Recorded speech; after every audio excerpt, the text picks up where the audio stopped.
मधुरं स्वरूपं कर्मापि ते च मधुरं मधुरस्मृतिश्च बुद्धिं प्रबोधय प्रभो मधुबोधशक्तिं विद्यां प्रयच्छ परमां परिभावयामि। कोमलं कूजयन् वेणुं श्यामलोऽयं कुमारकः वेदवेद्यं परं ब्रह्म भासतं हृदये मम। कूजन्तं राम रामेति मधुरं मधुराक्षरम् आरुह्य कविताशाखां वन्दे वाल्मीकिकोकिलम्। निगमकल्पतरोर्गलितं फलं शुकमुखादमृतद्रवसंयुतं पिबत भागवतं रसमालयं मुहुरहो रसिका भुवि भावुकाः। क्षणादपि सुनीचेन तरोरपि सहिष्णुना अमानिना मानदेना कीर्तनीयः सदा हरिः। नारायणाखिलगुरो भगवन्नमस्ते शिवाय नमः शिवलिंगाय नमः। तन्मे मनः शिवसङ्कल्पमस्तु सर्वे भवन्तु सुखिनः। श्रीराम जय राम जय जय राम।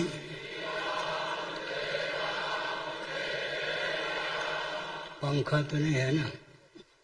श्रीराम जय राम जय जय राम। श्रीराम जय राम जय जय राम।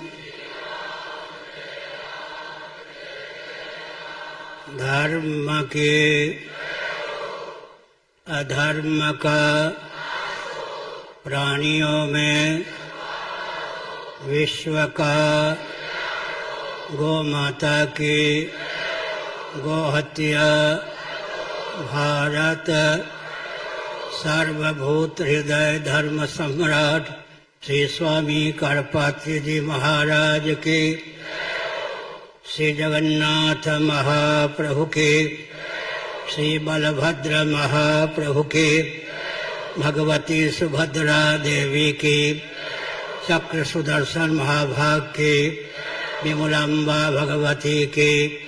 हर हर गोविंद जय जय गोपाल जय जय।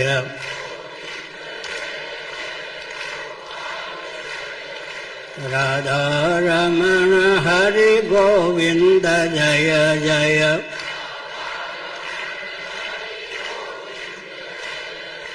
श्री कृष्ण गोविंद हरे मुरारे।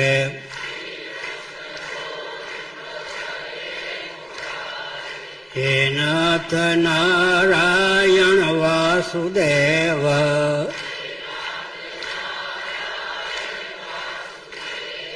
गोविंद जय जय गोपाल जय जय।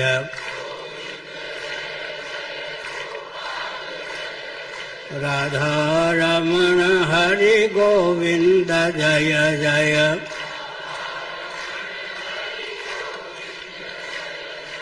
हम हिंदू राष्ट्र बनाएंगे, हम भारत भव्य बनाएंगे। इंदु सर से मानसर तक भारत बृहद बनाएंगे। स्वस्तिक चिह्नित सूर्य अंकित केसरिया ध्वज लहराएंगे। हम हिंदू राष्ट्र बनाएंगे, हम भारत भव्य बनाएंगे।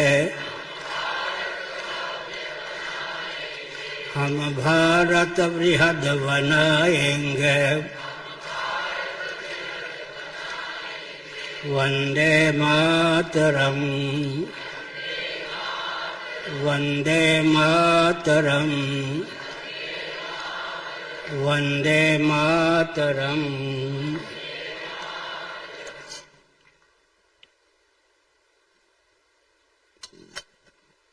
ऐसी तेज नहीं है। अच्छा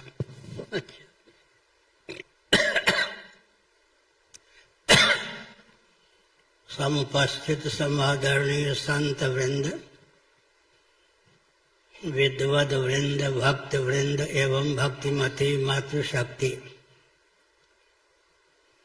आपके अपनत्व की सराहना, आपकी सहभागिता की सराहना। सज्जनों, यह भारत विश्व का हृदय है। भगवान सच्चिदानंद स्वरूप सर्वेश्वर यहाँ श्री रामकृष्ण आदि रूपों में अभिव्यक्त होते हैं। जगत जननी भगवती यहाँ सीता, रुक्मिणी, राधा आदि रूपों में अभिव्यक्त होती हैं। हम विकास के पक्षधर हैं, परंतु विकास के नाम पर भारत को दिशाहीन करना उचित नहीं है। सृष्टि की संरचना का जो प्रयोजन है, मानव जीवन की सार्थकता जिसमें सन्निहित है, उसे समझकर ही विकास को परिभाषित और क्रियान्वित करने की आवश्यकता है। सुसंस्कृत, सुशिक्षित, सुरक्षित, संपन्न, सेवापरायण, स्वस्थ, सर्वहितप्रद व्यक्ति और समाज की संरचना वेदादि शास्त्र सम्मत राजनीति की परिभाषा सिद्ध है। राजनीति को राजधर्म कहते हैं, क्षात्र धर्म कहते हैं, दंड नीति कहते हैं, अर्थनीति कहते हैं। राजनीति, राजधर्म, दंड नीति, अर्थनीति, क्षात्र धर्म, ये पांचों पर्यायवाचक एकार्थक हैं। ध्यान रखने की आवश्यकता है। भारत के रूप में समुद्भाषित हो, इसके लिए प्रयास करना चाहिए। मांडूक्य कारिका का अनुशीलन करने पर यह तथ्य समुद्भाषित होता है कि उपाय स्ववताराय, जगत जगदीश्वर में मनोनिवेश की भावना से रचा गया है। जीविका की आप उपेक्षा मत कीजिए, पर ध्यान रखिए जीविका जीवन के लिए हो, कहीं जीवन ही जीविका के लिए न हो जाए। जीविका है जीवन के लिए, जीवन है जीवन धन जगदीश्वर सर्वेश्वर की अभिव्यक्ति के लिए। एक दार्शनिक और वैज्ञानिक तथा व्यावहारिक तथ्य है, प्रत्येक अंश स्वभावतः अपने अंशी की ओर समाकृष्ट होता है। वृक्ष में पत्र, पुष्प, फल इत्यादि लगे होते हैं। जब वे उद्गम स्थान से च्युत होते हैं तो अंशी सदस्य पृथ्वी की ओर समाकृष्ट होते हैं। पृथ्वी के आकर्षण का केंद्र सन्निकट निर्विशेष जल है। जल के आकर्षण का केंद्र सन्निकट निर्विशेष उपादान कारण अग्नि है। अग्नि के आकर्षण का केंद्र वायु है। वायु के आकर्षण का केंद्र आकाश है। आकाश के आकर्षण का केंद्र अव्यक्त है। अव्यक्त को प्रधान प्रकृति माया ब्रह्म की शक्ति कहते हैं। उसके आकर्षण का केंद्र ब्रह्म तत्व, परमात्मा तत्व या भगवत तत्व है। इससे सिद्ध होता है कि हमारे जीवन का लक्ष्य भगवान सच्चिदानंद स्वरूप सर्वेश्वर का अधिगम सिद्ध है। हम जो होना चाहते हैं उसी का नाम जगदीश्वर है। मृत्यु, जड़ता, दुख से अतिक्रांत जीवन चाहते हैं। सर्वज्ञ और सर्वशक्तिमान होकर शेष रहना चाहते हैं वेदांत प्रस्थान के अनुसार उसी का नाम तत्पद का वाच्यार्थ और लक्ष्यार्थ सिद्ध होता है। यह भारत है, केवल पेट और परिवार तक सीमित रहना उचित नहीं है। हर हिंदू परिवार से औसतन आस्था पूर्वक 1 रुपया रोज निकले, 1 घंटा रोज निकले, मठ मंदिर या अपने घर को केंद्र बनाकर चतुर्दिक उस संपत्ति और समय का उपयोग विकास में किया जाए। शासन तंत्र के ऊपर निर्भर रहना उचित नहीं है। शासन तंत्र का महत्व तो है, लेकिन शासन तंत्र के ऊपर ही जीवन को सौंप देना उचित नहीं है।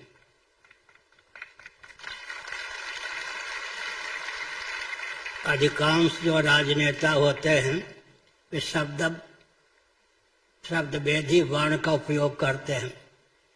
फूट डालकर राज्य करने की कूटनीति में वो माहिर होते हैं। उनके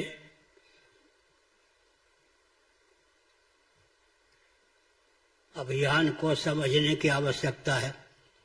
सवर्ण असवर्ण, श्रमजीवी बुद्धिजीवी, आदिवासी आगंतुक, ये राजनेताओं के द्वारा चलाए गए अभियान हैं।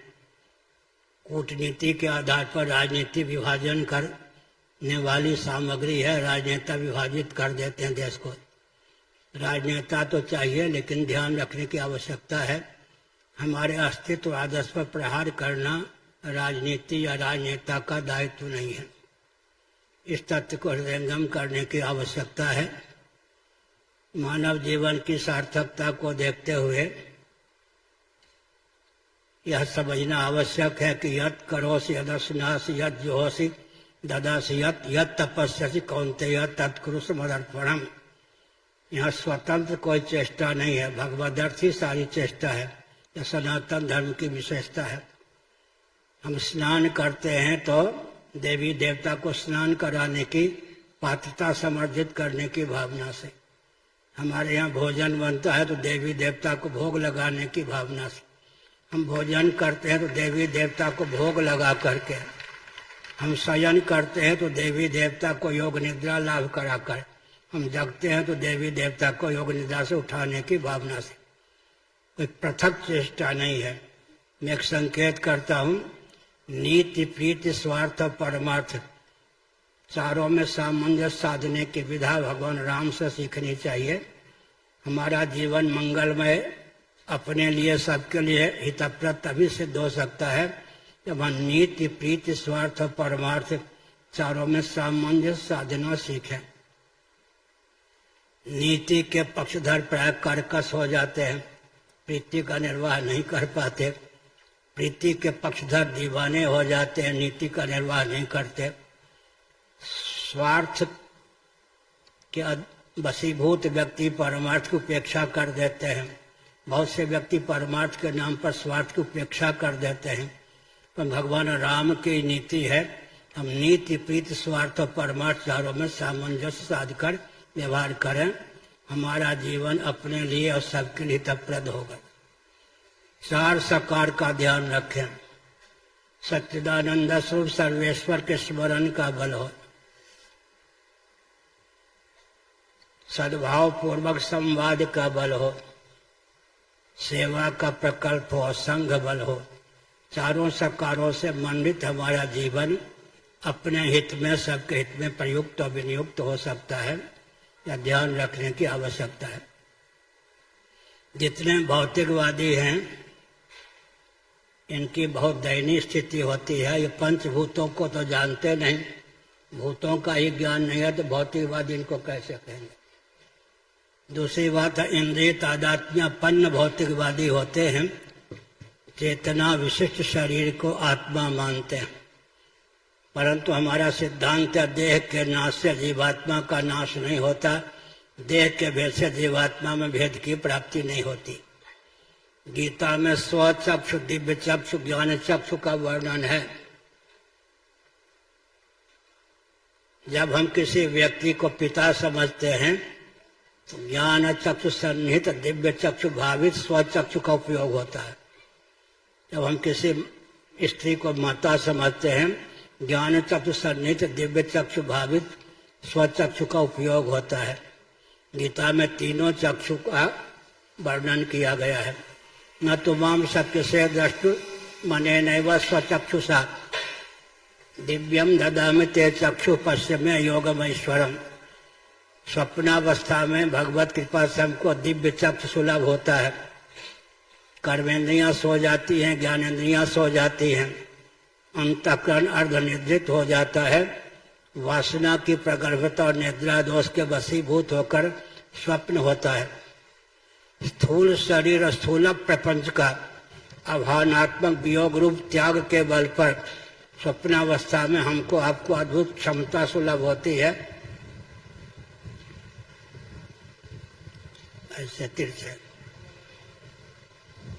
अर्धनिद्रित मनोयोग से हम पृथ्वी, पानी, प्रकाश, पवन, आकाश की रचना कर लेते हैं। स्वयं को स्थावर जंगम प्राणियों के रूप में समुद्भाषित करते हैं। जो व्यक्ति स्वप्नावस्था की सिद्धि का रहस्य समझकर जागृत में उसे उतारने में समर्थ होता है, वह सिद्धों का सिद्ध, पीरों का पीर, मस्तों का मस्त, औलियाओं का औलिया, अवधूतों का अवधूत हो जाता है। लेकिन एक विचित्र बात है, कहावत है मियाँ की दौर मस्जिद तक, द्वंद्व और दुख के दौर अहमिति तक है। गाढ़ी नींद में अहम सो जाता है। अहमिति जब प्रसुप्त श्रीमद् भागवत 11 स्कंध है। अहम के सो जाने पर, अज्ञान भावापन्न हो जाने पर, बीजावस्थापन्न हो जाने पर किसी द्वंद्व और दुख की प्राप्ति और व्याप्ति हमको आपको नहीं होती। सुसुप्ति की सिद्धि को जो व्यक्ति अपने जीवन में व्यवहार में उतार लेता है, वो भी सिद्धों का सिद्ध, मस्तों का मस्त, औलियाओं का औलिया, फकीरों का फकीर, अवधूतों का अवधूत हो जाता है। द्वंद्व और दुख की गति अहमिति तक है। अहम के सो जाने पर न द्वंद्व की प्राप्ति होती है, न दुख की प्राप्ति होती है।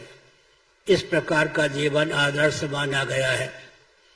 एक विचित्र बात है, सुसुप्ति समाधि का विकल्प है। निर्विकल्प समाधि लगाने की क्षमता जिनमें नहीं है, कदाचित उनको सुसुप्ति प्राप्त न हो तो विक्षिप्त हो जाए। भगवान ने हमको आपको पागल होने से बचाने की भावना से करुणा करके गाढ़ी नींद प्रदान की है।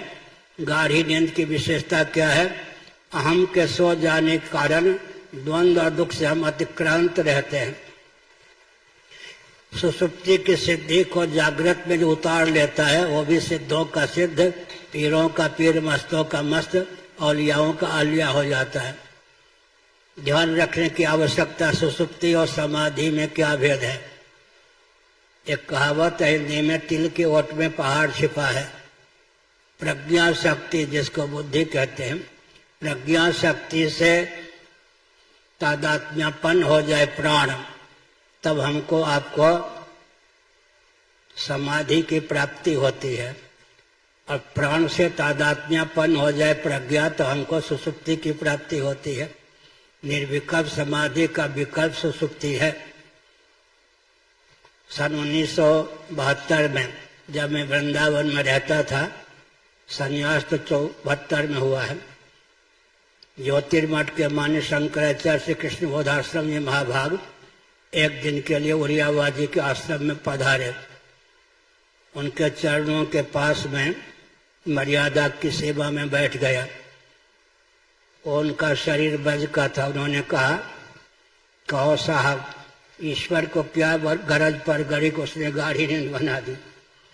मैंने कहा, मैं आपका बालक और विद्यार्थी हूँ, आपने जो प्रश्न किया है इसका उत्तर आपसे सुनना चाहता हूँ। 45 मिनटों तक आनंद विभोर होकर उन्होंने हमको आप बताया। जिसको निर्विकल्प समाधि सुलभ नहीं होती, कदाचित उसे सुसुप्ति सुलभ ना हो तो पागल हो जाए। सामान्य जीवों को पागल होने से बचाने की भावना से करुणा वरुणालय सच्चिदानंद स्वरूप सर्वेश्वर ने सुसुप्ति की संरचना कर दी है। व्यवहार बहुत महत्वपूर्ण है, लेकिन अंत में व्यवहार की तिलांजलि देकर सुसुप्ति आवश्यक है। समाधि का विकल्प सुसुप्ति हमने संकेत किया। ये भारत की राजधानी दिल्ली है ना, यहीं मैं पढ़ता था पहले, यहीं से बाबा होने के लिए भगा भी था। तो हमने संकेत किया दिल्ली में रहकर बिल्ली ना बन जाए, इसका ध्यान रखना आवश्यक है। दिल्ली में रहकर बिल्ली से होने से बचने के लिए सावधान रहने की आवश्यकता है।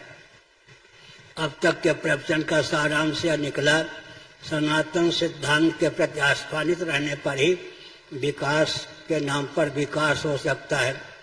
उत्पत्ति, स्थिति, संहार, निग्रह, अनुग्रह का विज्ञान वेदादि शास्त्र सम्मत ही है।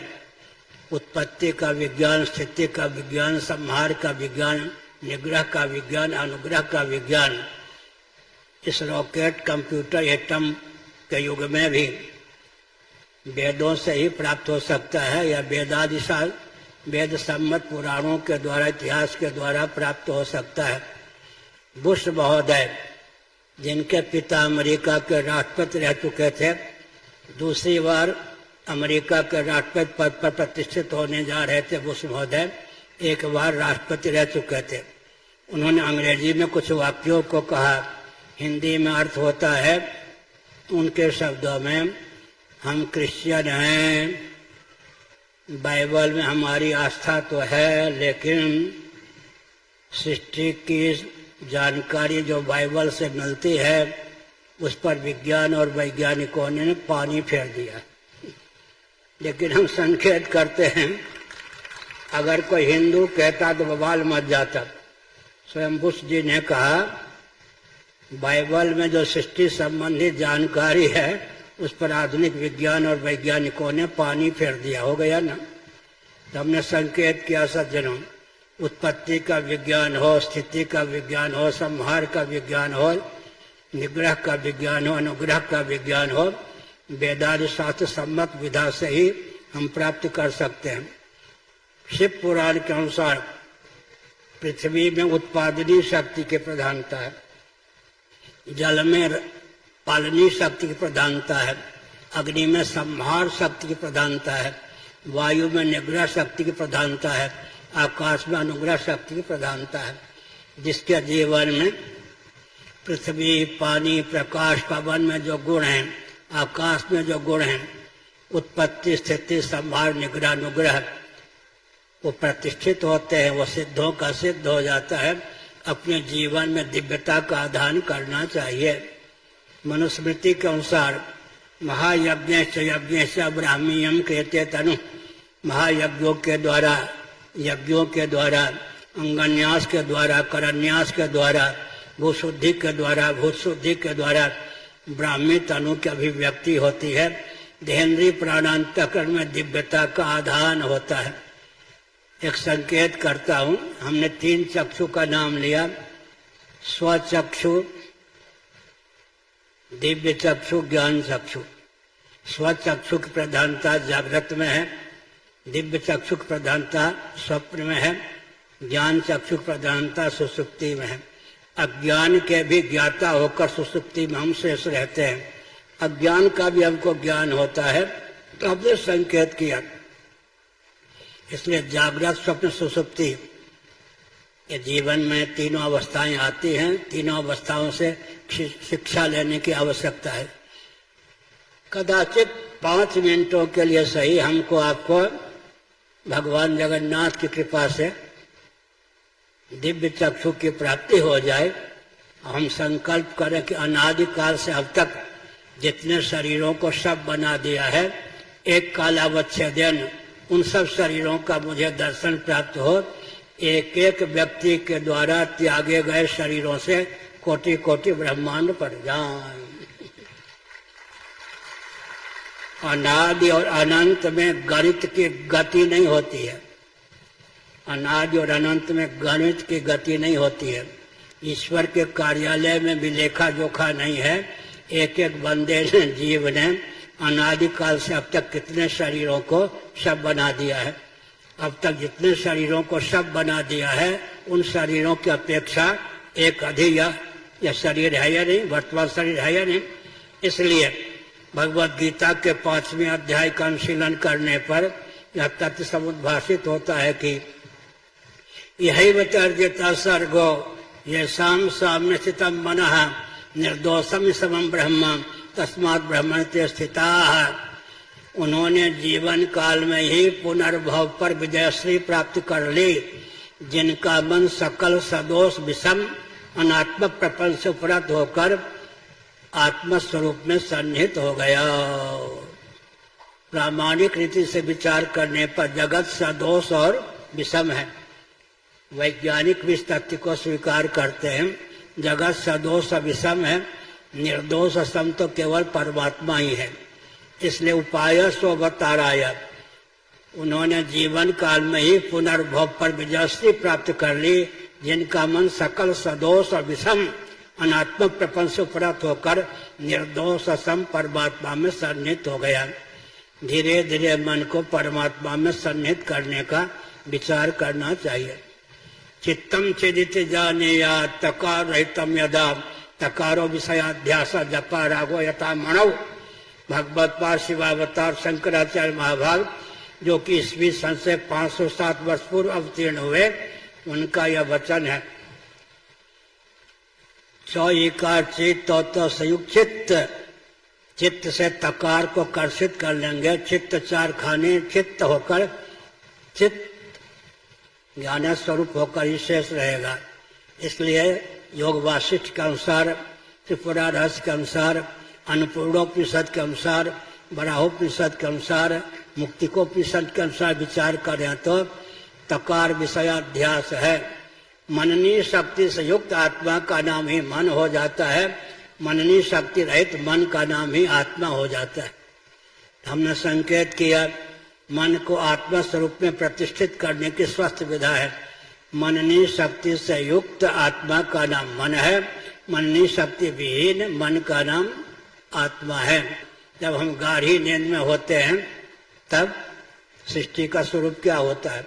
इसलिए जागृत स्वप्न सुषुप्ति तीन अवस्थाओं में सृष्टि की स्थिति को देख करके अपने रक्त उतारने का प्रयास करना चाहिए।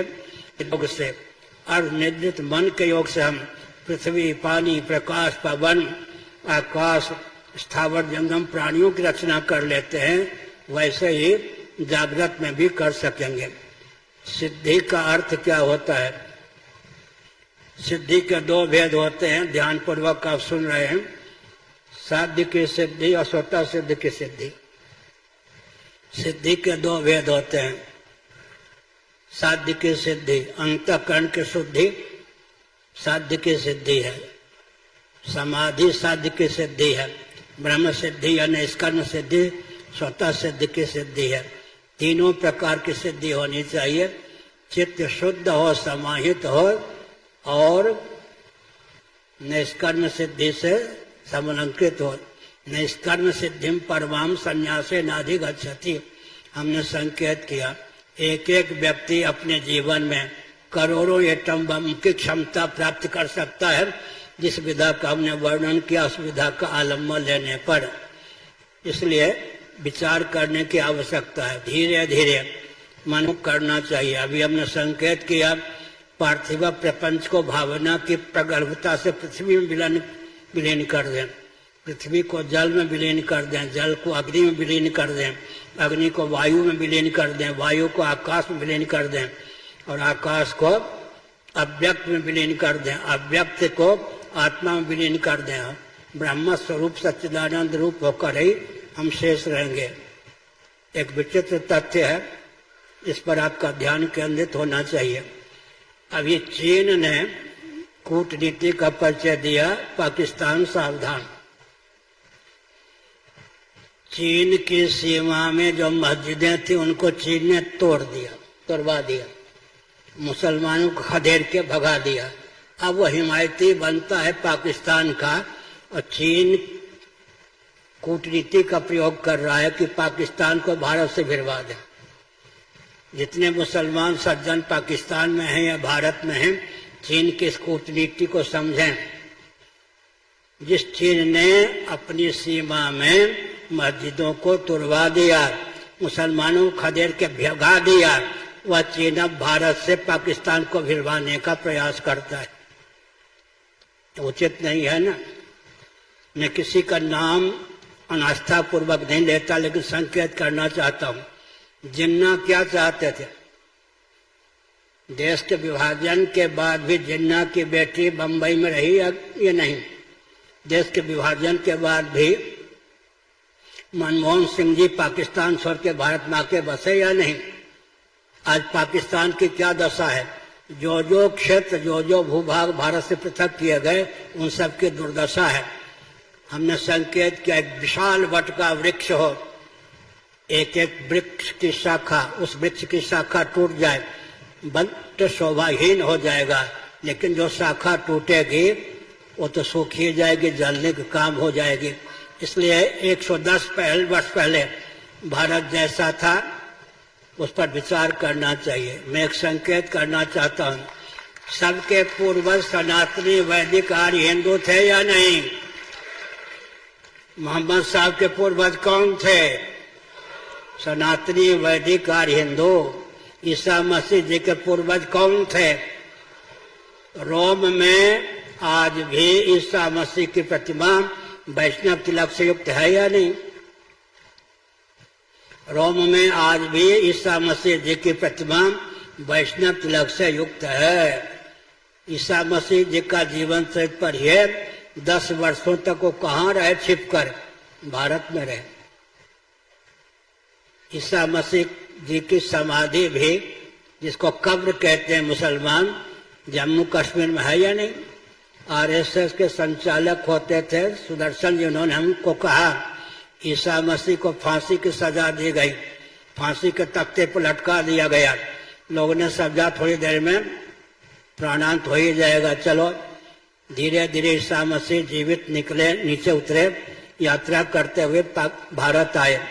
आज भी जम्मू कश्मीर में उनकी समाधि, उनका कब्रिस्तान प्राप्त है। इसका अर्थ क्या होता है? रोम में ईसा मसीह जी की प्रतिमा वैष्णव तिलक से युक्त है ही। सबके पूर्वज सनातनी वैदिक आर्य हिंदू थे।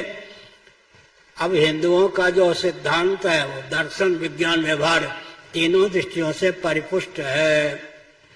कोई भी विश्व का व्यक्ति चुनौती नहीं दे सकता, लेकिन अपने पूर्वजों की देन जो है उस पर हमको गर्व होना चाहिए, उसका अनुशीलन करना चाहिए। अब भारत को भारत के रूप में ख्यापित करने का प्रयास करना चाहिए। मठ मंदिर हमारे केंद्र हैं। एक विचित्र बात है, धर्मनिरपेक्ष शासन तंत्र को धार्मिक आध्यात्मिक क्षेत्र पर हस्तक्षेप करने का कोई अधिकार नहीं है। एक सज्जन माननीय उच्चतम न्यायालय के मुख्य न्यायाधीश थे, जब वो पद पर थे तब उन्होंने हमारी बात का समर्थन किया था। सेकुलर शासन तंत्र को, धर्मनिरपेक्ष शासन तंत्र को धार्मिक आध्यात्मिक क्षेत्र में हस्तक्षेप करने का कोई अधिकार नहीं है। एक विचित्र बात है, ध्यान पूर्वक सुनिए। कोई वस्तु है जो सेकुलर हो, पंथ निरपेक्ष कहें, धर्म निरपेक्ष कहें, कोई वस्तु धर्म निरपेक्ष हो सकती है क्या? प्यासा व्यक्ति पानी पीने में क्यों प्रवृत्त होता है? पानी अपने गुण धर्म का त्याग नहीं करेगा। सर्दी में ठिठुरता व्यक्ति प्रज्वलित अग्नि के पास क्यों बैठता है? आग अपने गुण धर्म का त्याग नहीं करेगी। जीवित रहने की भावना वाला व्यक्ति प्रज्वलित अग्नि में हाथ क्यों नहीं डालता? आग जलाए बिना नहीं रहेगी।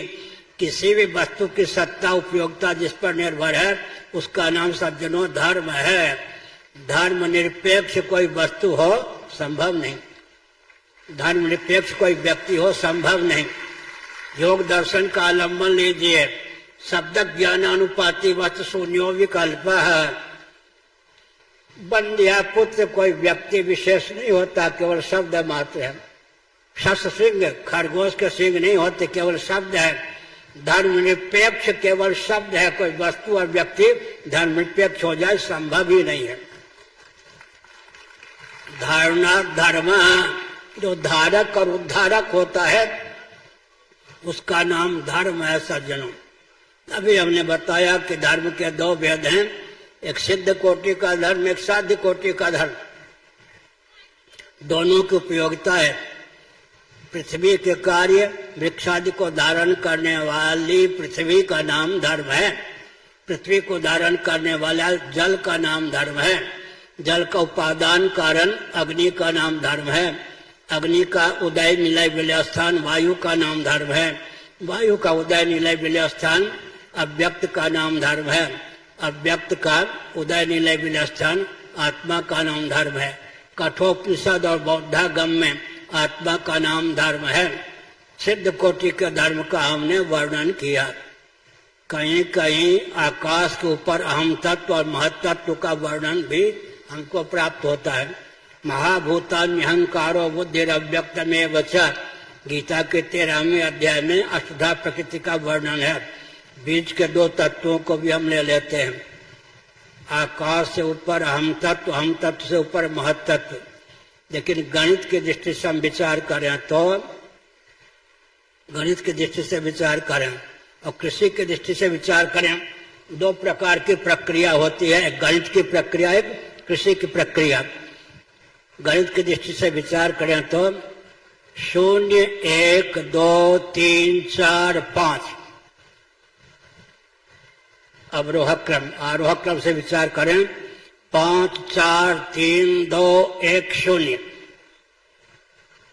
5 गुणों से संपन्न पृथ्वी है, 4 गुणों से संपन्न जल है, 3 गुणों से संपन्न अग्नि है, 2 गुणों से संपन्न वायु है, 1 गुण से संपन्न आकाश है और निर्गुण आत्म तत्व है। और कृषि विज्ञान की दृष्टि से बीजावस्थापन्न कौन है? अव्यक्त है। तो 6 तत्व हो गए या 7? एक प्रकार से 6 नहीं तो 7 तत्व, पृथ्वी जल तेज वायु आकाश, उसके बाद अहम तत्व महत्त्व अव्यक्त को ले लेंगे तो 8 तत्व हो जाते हैं। नहीं तो पृथ्वी जल तेज वायु आकाश, अव्यक्त को लेंगे आत्मा को ले लेंगे तो 7 तत्व हो जाते हैं। अब ये आकाश के ऊपर अहम तत्व महत्त्व को मानने की क्या आवश्यकता है, इस पर थोड़ा विचार करें। अव्यक्त को मानने की क्या आवश्यकता है? तैत्तिरीय उपनिषद के अनुसार तस्माद् वै तस्माद् आत्मना आकाशा संबोधा है। आकाश आत्मा का परमात्मा का कार्य है। लेकिन हम विचार कहते हैं आकाश का गुण शब्द होता है। शब्द के 4 भेद होते हैं, वैखरी वाक, मध्यमा वाक, पश्यंती वाक, परा वाक। तुलसीदास जी महाभाग का वचन है, नाम लेत भव सिंधु सुखाही। ध्यानपूर्वक आप सुन ही रहे हैं। वैखरी वाक, अको विसर्जनीय नाम कंठ, हृदय और नाभि को मिला लें तो 10 संस्थानों के द्वारा शब्द का उच्चारण होता है, वैखरी वाक है। मनोनिष्ठ वाक का नाम मध्यमा वाक है और अव्यक्तनिष्ठ वाक का नाम पश्यंती वाक है। आत्मनिष्ठ वाक का नाम परा वाक है। वैखरी वाक से भगवान नाम लेंगे, अर्थानुसंधान पूर्वक भव सिंधु में था पाने की योग्यता आ जाएगी।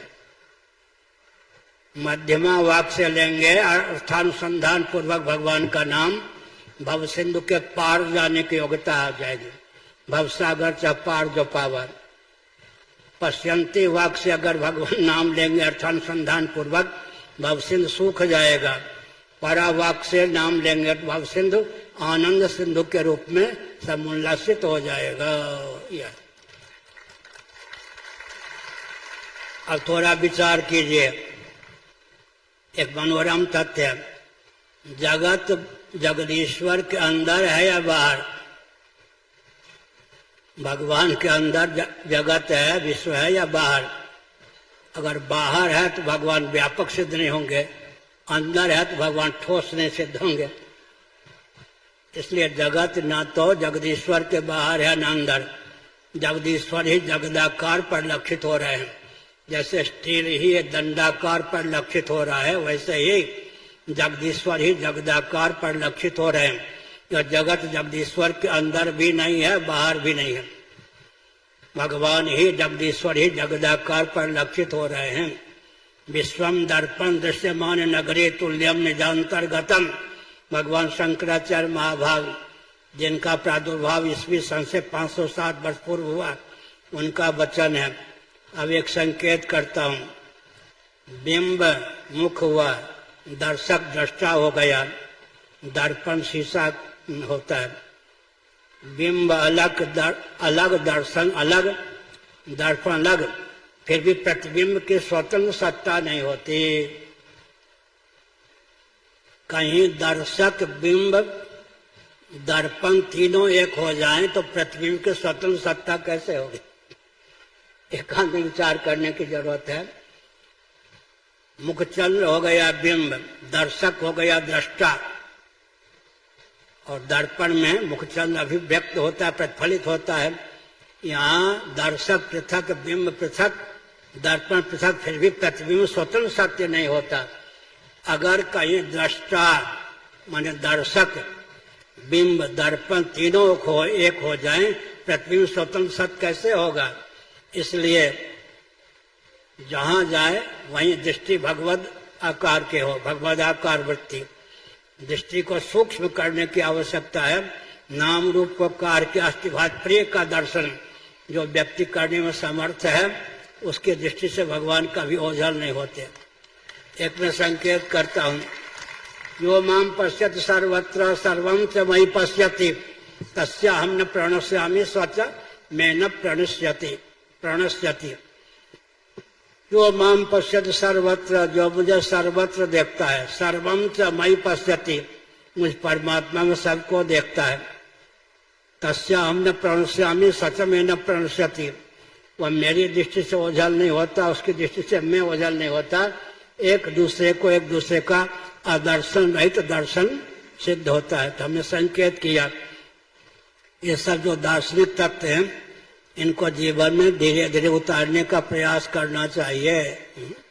उससे जीवन में दिव्यता का आदान होता है। एटम बम को भी मौत करने की क्षमता अध्यात्म विज्ञान से संपन्न व्यक्ति के जीवन में होती है। यज्ञों के द्वारा, महायज्ञों के द्वारा, अंगन्यास के द्वारा, करन्यास के द्वारा, भू शुद्धि के द्वारा, भूत शुद्धि के द्वारा जीवन में दिव्यता का आधान होता है। महायज्ञ ब्राह्मीयम कृत्य तनु। साथ ही साथ एक बार मैं बहुत वर्ष पहले, मेरा नाम ध्रुव चैतन्य था, लखनऊ में प्रवचन कर रहा था। उस समय 32,000-30,000 श्रोता स्वाभाविक आ जाते थे। नैमिषारण्य के पूर्व दंडी स्वामी नारदानंद सरस्वती जी महाराज के सानिध्य में था। मैंने कहा कि मैं आत्म बम बनाता हूँ। श्रोताओं ने कभी सुना नहीं था कि आत्म बम भी होता है। 110 एकड़ में दंडी स्वामी जी का आश्रम था। मैं गोमती तट पर रहता था। एक सज्जन, बहुत विचारक, वैज्ञानिक ढंग के आए। उन्होंने कार्यालय में कहा कि वो एक व्यक्ति, छोटी सी आयु का ध्रुव चैतन्य नामक व्यक्ति बता रहा था, आत्मबम बनाने आता हूँ, आत्मबम कैसा होता दर्शन करना चाहता हूँ। एक तहसीलदार से बाबा हो गए थे। उन्होंने कहा बच्चा है, कह दिया आत्मबम क्या होता है, फालतू बात। फिर आकर मुझसे कहा तुमको मैंने बचा लिया।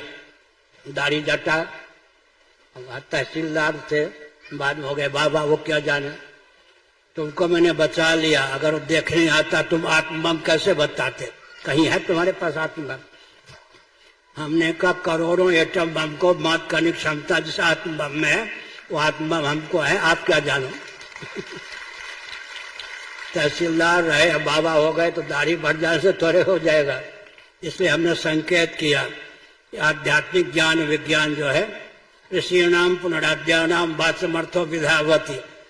सामान्य नियम है कि हम घट को घड़े को घड़ा कहते हैं, पट को पट कहते हैं, लेकिन सिद्धों की चंडी चेत जाए तो विश्व सुंदरी अहल्या को कह दिया पाषाण। अहल्या पाषाण हो गई या नहीं। लखनऊ में, अयोध्या में गया, एक व्यक्ति ने कहा महाराज मेरा बच्चा 5 साल का है, आपका प्रवचन सुनता है, आपके प्रवचन को 5 मिनटों में वो बताएगा। उसने सुनाया बच्चे ने। सिद्ध महात्मा कहीं घट को पट कह दें तो झटपट घट पट हो जाए, पट को पाषाण कह दें तो झटपट पट पाषाण हो जाए, पाषाण को पानी कह दें तो झटपट पाषाण पानी हो जाए, और पानी को पुष्प कह दें तो झटपट पानी पुष्प हो जाए। ऋषिणाम पुनराद्यानाम वाच्यमर्थो विधावती।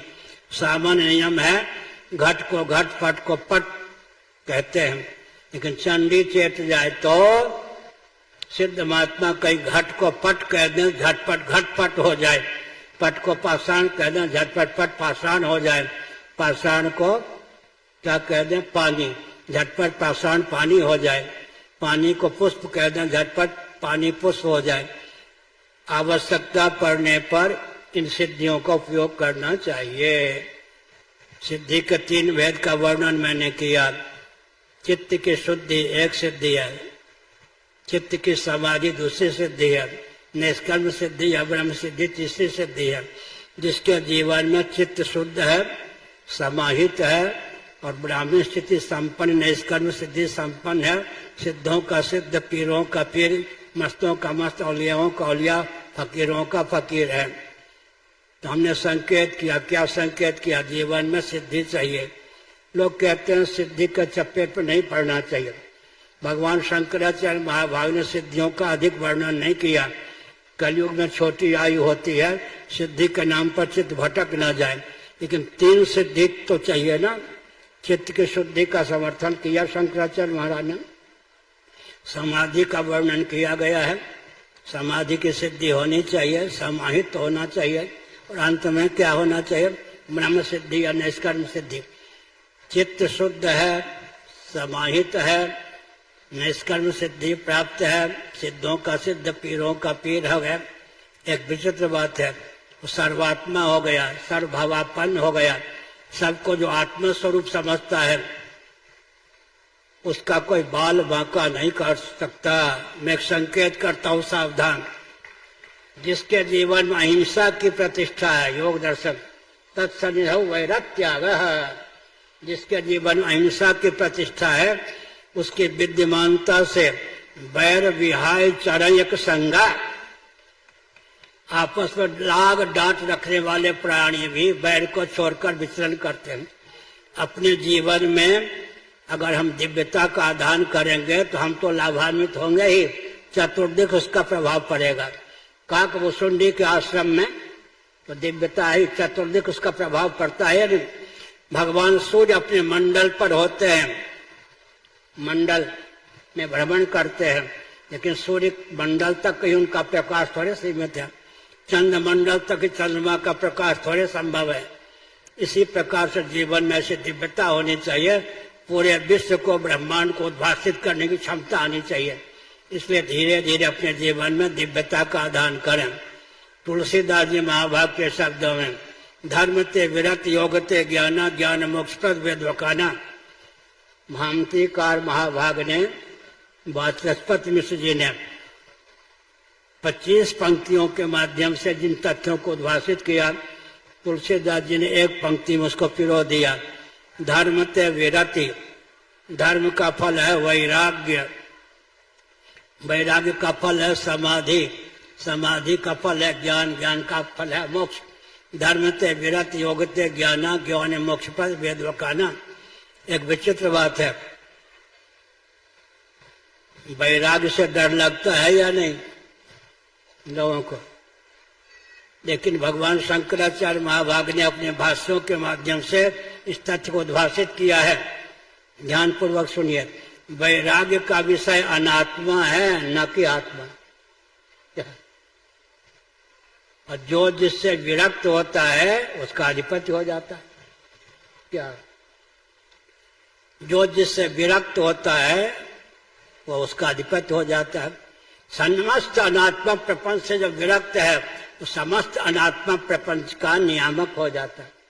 जो जिससे विरक्त होता है वह उसका नियामक हो जाता है। अब हम संकेत करते हैं कालजयी होने का ज्ञान। बोलते सुनते रहिए, काम तो देगा आज न सही कल। काल क्या है? पृथ्वी जल तेज वायु के परमाणु को जितने क्षण में सूर्य की रश्मियां घेर लेती हैं, श्रीमद् भागवत के अनुसार उसका नाम परमाणु काल है। लेकिन मूल काल का वर्णन सूत संहिता में किया गया है। कालो मायात्म संबंध, वचन है कालो मायात्म संबंधात। पंचमी को प्रथम विभक्ति में परिणत कर लें। कालो मायात्म संबंध, परमात्मा और उनकी शक्ति माया का संबंध ही काल है। दो उंगलियों का संयोग दुष्ट होता है, इस उंगली पर भी इस उंगली पर भी बैठ जाता है, संयोग दुष्ट होगा। काल का नाम भी कालो मायात्म संबंध, माया का नाम भी काल है, परमात्मा का नाम भी काल है। परमात्मा की शक्ति का नाम है माया, दोनों के संबंध का नाम भी काल है।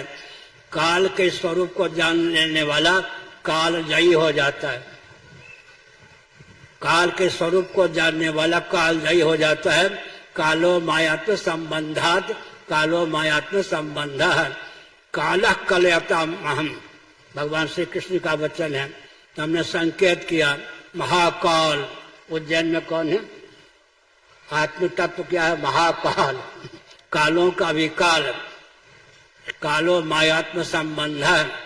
इस तत्व को जान लेने वाला कालजयी हो जाता है। काल की दाल भी उस पर गल जाए ये संभव नहीं है। तो धीरे धीरे क्या करना चाहिए?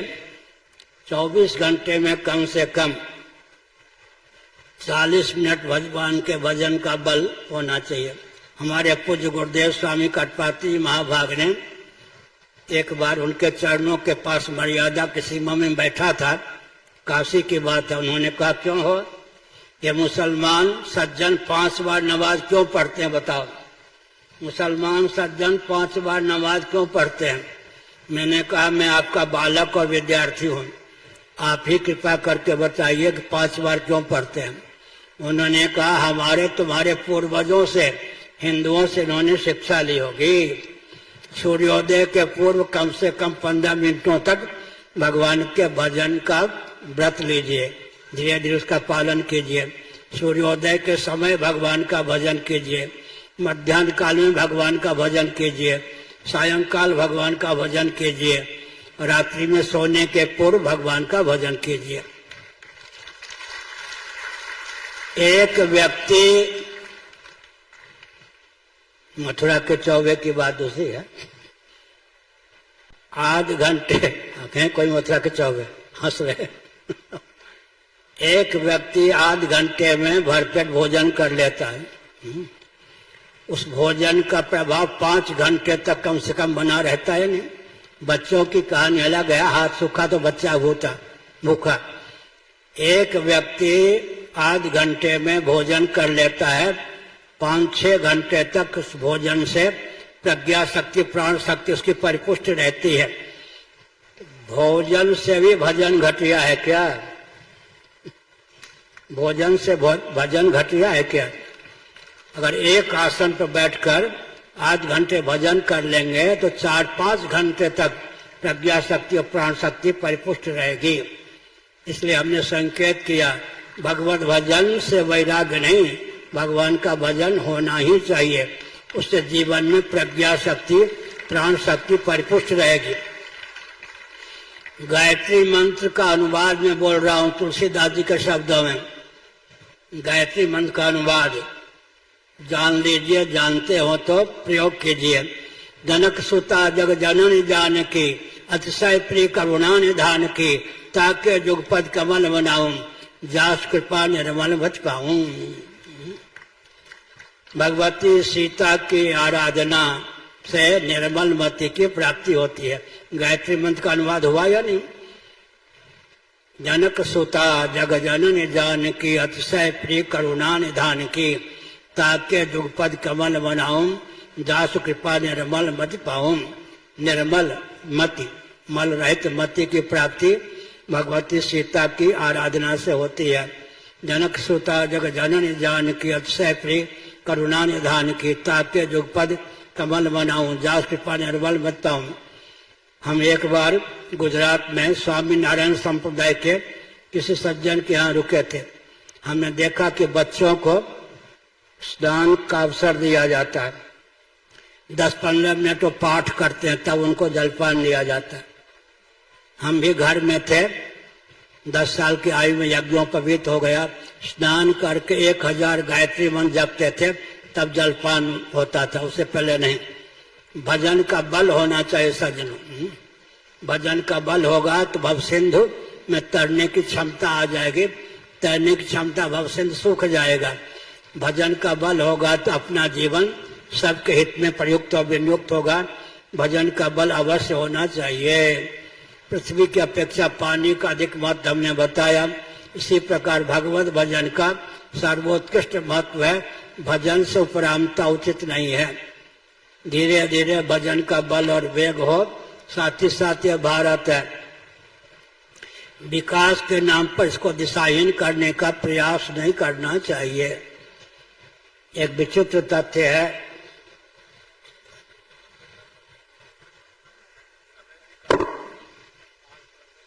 समय हो गया तो क्या करूं, छोड़ दूं? छोड़ दो भाई। निर्विकल्प हैं।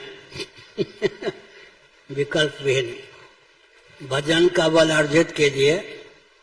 एक हिंदू परिवार से 1 घंटा 1 रुपया रोज निकालना संभव है क्या? मुझको मत दीजिए। मठ मंदिर या अपने घर को केंद्र बनाकर क्या करना चाहिए? आसपास के क्षेत्र में जितने व्यक्ति हैं सबको स्वावलंबी बनाने का प्रयास करना चाहिए। और मैं एक संकेत करता हूं, पृथ्वी को धारण करने वाले जितने तत्व हैं, 10 मिनट तक सुनिए, पृथ्वी के और धारण करने वाले जितने तत्व हैं, विकास के नाम पर उनको विकृत अवलुप्त करने का षड्यंत्र चल रहा है। षड्यंत्र होता है जानकर, बिना जान के भी षड्यंत्र हो जाता है। फिर से सुनिए, पृथ्वी को धारण करने वाले जितने तत्व हैं उनको विकास के नाम पर विकृत अवलुप्त किया जा रहा है। गोभिर विप्रैश्च वेदैश्च सत्यवी सत्यवादी ही अलुब्धैर दानशीलैश्च सप्तभिर धार्यते मयि। स्कंद पुराण माहेश्वर कुमारिका खंड अध्याय 2, काशी खंड अध्याय 2। स्कंद पुराण में यह श्लोक 2 बार आया है। गोभी गोवंश के द्वारा पृथ्वी का धारण होता है। पृथ्वी पर विपत्ति आती है तो पृथ्वी गाय का रूप धारण करके ब्रह्मा जी के पास कष्ट निवेदन करने जाती है। विप्रैश्च सदाचार संयम संपन्न वेदज्ञ ब्राह्मण पृथ्वी के धारक हैं।